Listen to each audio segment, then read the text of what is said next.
Sa Bacolod ko ginbata kag nagdako so ang kansi kag ang pinamalhan nga salmonete gadukot gina sa akon pagkatawo.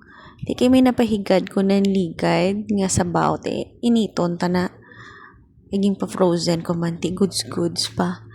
Sabaw-sabaw ta na siya samtang gina sudaan ta ang piniritong pinamalhan nga salmonete. Pagkatapos naman na karon niya sang kaon-kaon tanaw, di ba? Ay kanamit kini magkaon basta mo ni mo pamaw. Tapos sulusabaw ka lang na sang kansi ho. Na frozen kansi soup.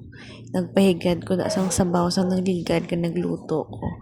Tapos naka super freezer lang na siya.